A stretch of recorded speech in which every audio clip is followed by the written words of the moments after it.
नमस्कार दोस्तों, आज अपन लेकर आए हैं संकरण का तीसरा वीडियो। संकरण टॉपिक जो अपन ने चल रहा है, इसके दो वीडियो अपन ने कर चुके हैं। पहले वीडियो में अपन ने देखा कि किस प्रकार किसी भी यौगिक का संकरण ज्ञात किया जाता है। दूसरे पर अपन ने देखा कि वेरियस टाइप के जो क्वेश्चन आते हैं 11th में या कंपटीशन एग्जामों में कि sp, sp2, sp3 संकरित कक्षकों को आकार के मतलब विद्युत ऋणता के आधार पर, अम्लता के आधार पर। तो इसी सीरीज में आगे चलते हुए संकरण पार्ट थर्ड है। कौन सा है? Part third. ठीक है, ये तीसरा वीडियो है संकरण के टॉपिक पर, और उसके बारे में आगे देखते हुए अपन कुछ नया करते हैं। नया अपन करते हुए संकरण की एक टेबल में आपके सामने फॉर्म करने जा रहा हूं, टेबल बनाने जा रहा हूं। इस टेबल को आप बड़ा ध्यान से देखना। अगर आपको इस टेबल को पूरा अच्छे से याद है तो कई क्वेश्चन सॉल्व हो जाएंगे, और भी अन्य क्वेश्चन जो आपके पास में आएंगे वो क्वेश्चन सॉल्व हो जाएंगे। जैसे मैं आपके सामने टेबल बना रहा हूं, अब ध्यान से देखना सभी जने। पहला सीरियल नंबर का, दूसरा संकरण का, तीसरा कॉलम हो जाएगा उदाहरण का, एग्जाम्पल का, चौथा हो गया आपके पास एस लक्षण का,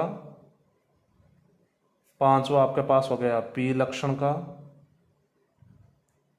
फिर नेक्स्ट आपके पास आ गया कार्बन के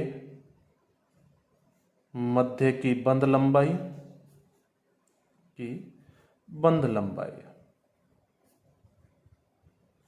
जैसे सीरियल नंबर में आपके पास आता है 1, 2, 3। संकरण में आपके पास आता है sp3 संकरण, sp2 संकरण और sp संकरण। sp3 संकरण का उदाहरण आपके पास है एल्केन। एल्केन में हमेशा sp3 संकरण पाया जाता है। इसका सबसे सरलतम उदाहरण लेना चाहो आपके पास में है, वो एल्केन का उदाहरण हो जाएगा मेथेन। कौन सा उदाहरण हो जाएगा आपके पास? मेथेन। फिर sp2 का आप लेना चाहो तो आपके पास है एल्कीन। एल्कीन का उदाहरण क्या हो जाएगा आपके पास में? CH2 double bond CH2। Alkyne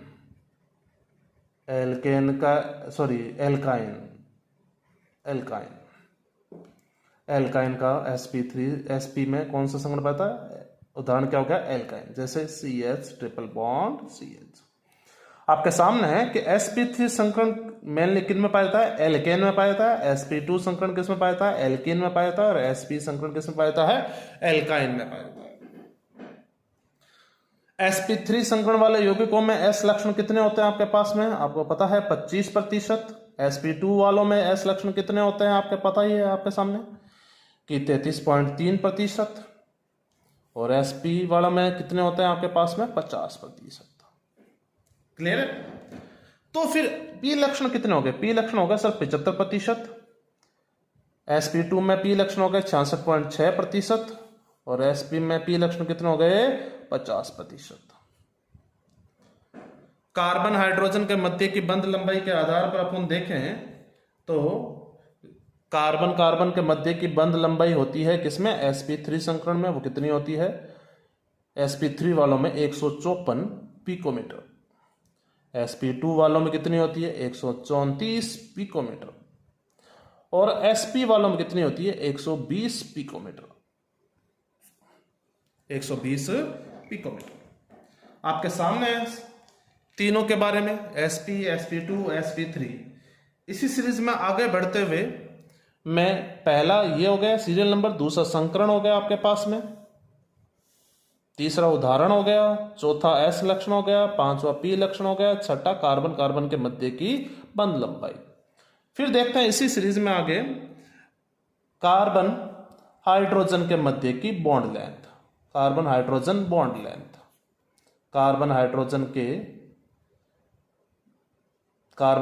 के मध्य की बॉन्ड लेंथ का मतलब हो गया बंध लंबाई।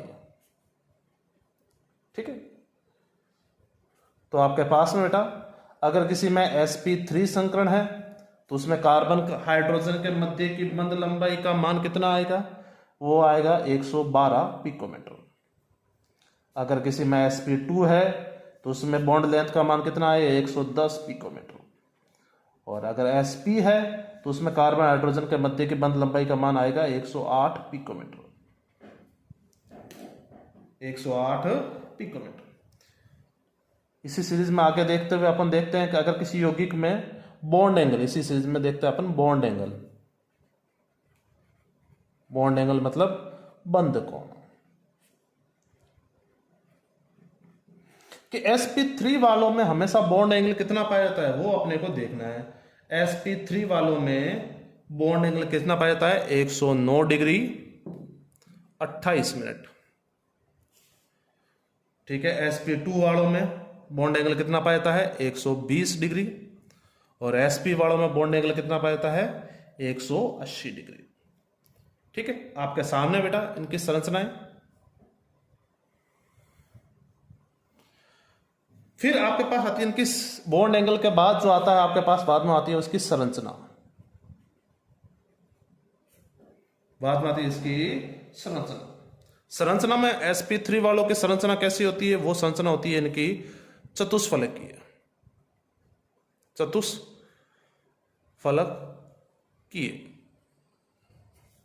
sp2 वालों की संरचना कैसी होती है, त्रिकोणीय। संरचना कैसी होती है, त्रिकोणीय समतल्य। त्रिकोणीय समतल्य। जबकि sp वालों की संरचना कैसी होती है, रेखीय। कैसी संरचना होती है, रेखीय। यह आपके सामने एक टेबल है बेटा। कितने क्या है, टेबल। अगर आपको ये टेबल अच्छे से याद है तो आप हर क्वेश्चन इजीली कर पाओगे। कोई भी क्वेश्चन उठा ले आपका कोई भी क्वेश्चन है वो अच्छे से कर पाओगे अगर आपको ये टेबल याद है। टेबल याद है मतलब जैसे आपके पास में पहला कॉलम था सीरियल नंबर का, दूसरा था आपके पास में संकरण का, तीसरा था उदाहरण, चौथा आपके पास एस लक्षण, पांचवा आपके पास पी लक्षण, छठा आपके पास आ गया कार्बन कार्बन के मध्य की बंध लंबाई, सातवां आपके पास आ गया कार्बन हाइड्रोजन के मध्य की बंध लंबाई, आठवां आपके पास आ गया बॉन्ड एंगल और नौवां आपके पास आ गया संरचना। 1 2 3 4 5 6 7 8 9। अगर ये 9 कॉलम आपको अच्छे से याद है तो आप संकरण का कोई भी क्वेश्चन, अन्य कोई भी क्वेश्चन आप इजीली कर पाओगे। जैसे कि इस टेबल के आधार पर अन्य कोई क्या क्वेश्चन बनते हैं उस चीज को बारे में आप अपन देखेंगे कि और क्या क्या क्वेश्चन बन सकते हैं। इस आधार पर इस टेबल से क्या क्या क्वेश्चन बन सकते हैं, इस टेबल से भी और भी अन्य क्वेश्चन बनते हैं। उस क्वेश्चनों में जो पहला क्वेश्चन आता है वो मैं आपके सामने लिख रहा हूं। पहला क्वेश्चन क्या आता है आपके पास में कि भैया sp2 और sp3 संकरित कक्षकों को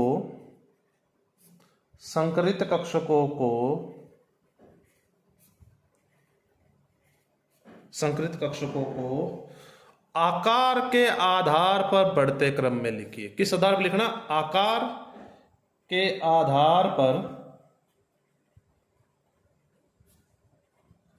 बढ़ते क्रम में लिखिए।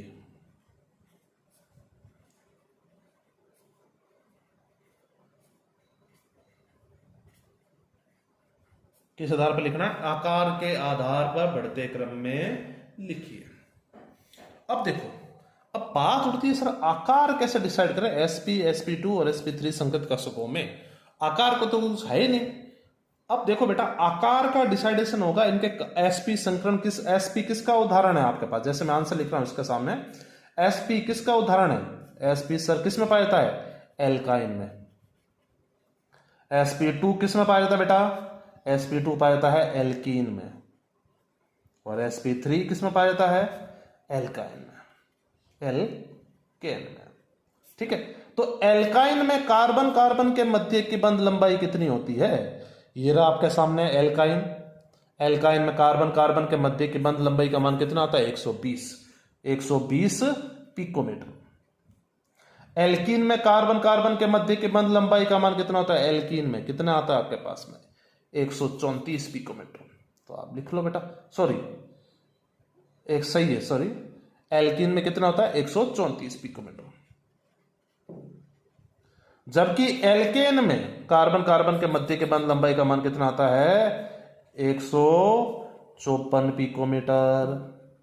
कितना आता है, 154 154 पिकोमीटर। आपके सामने बेटा जो भी हो रहा है आपके सामने हो रहा है। अगर ये आपको टेबल याद है अच्छे से, अगर ये टेबल आपको अच्छे से याद है, कौन कौन सी, जैसे संकरण का पाया sp3 संकरण किसमें पाया था, एल्केन में।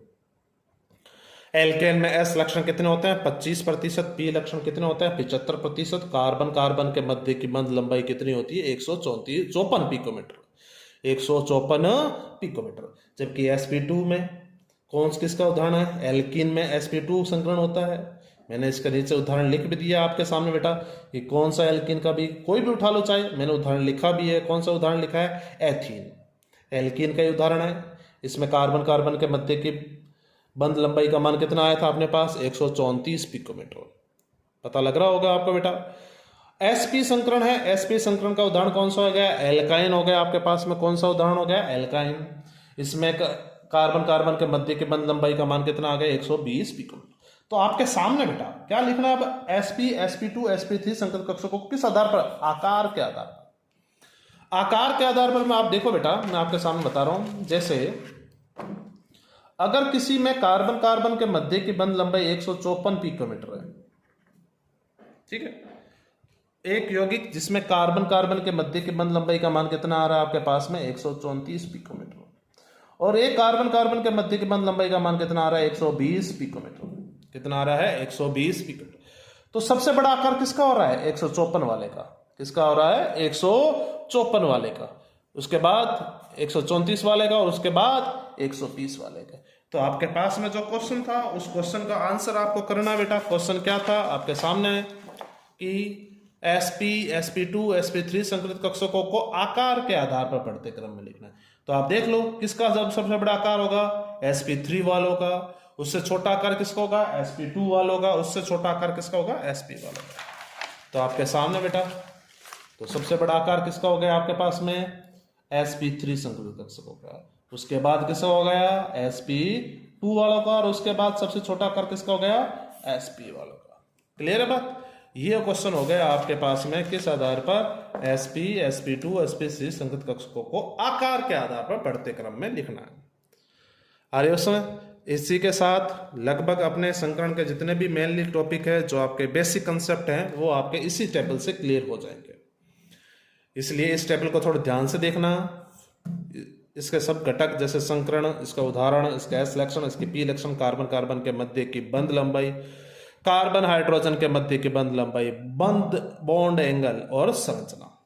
जैसे कि आपके पास में है, इसकी संरचना sp3 वालों की संरचना कैसी होती है, चतुष्फलकीय। sp2 वालों की संरचना कैसी होती है, त्रिकोणीय समतलीय। जबकि sp वालों की कैसी संरचना होती है, रेखीय। ये सभी उदाहरण आपके सामने हैं। इन उदाहरणों को सभी को ध्यान से देखते हुए आप सभी को आगे के क्वेश्चन करने हैं। जैसे कि इस क्वेश्चन में सबसे जो इंपॉर्टेंट क्वेश्चन था वो था sp sp2 sp3 संकलित कक्षकों को आकार के आधार पर बढ़ते क्रम में लिखना है। तो आकार का डिसाइडेशन किसके आधार पर होगा, कार्बन कार्बन के मध्य की बंध लंबाई के आधार पर, जो आपके सामने है कि भैया sp संकरण वालों में कार्बन कार्बन के मध्य की बंध लंबाई का मान कितना होता है, 120। sp2 वालों में कार्बन कार्बन के मध्य की बंध लंबाई का मान होता है 134, जबकि sp3 वालों में कार्बन कार्बन के मध्य की बंध लंबाई का मान कितना होता है, 154। जितनी बंध लंबाई जितनी बड़ी होगी उसका आकार उतना ही बड़ा होगा। तो उस आधार पर अपन आंसर लिखा था कि भैया सबसे बड़ा आकार किसका होगा, sp3 वालों का, उससे कम sp2 वालों का, उससे छोटा sp। क्योंकि sp3 वालों में कार्बन कार्बन के मध्य की बंध लंबाई का मान कितना आता है, 154। sp2 वालों में कितना आता है, 134। और sp वालों में कितना आता है आपके पास में, 120 पिकोमीटर। क्लियर है बात। इस आधार पर ये सारे क्वेश्चन सोल्व हो जाते हैं। क्लियर है। तो फिर ठीक है, ये आपका पार्ट 3 था। इसी के साथ आपका संकरण टॉपिक समाप्त होता है। Thank you everyone.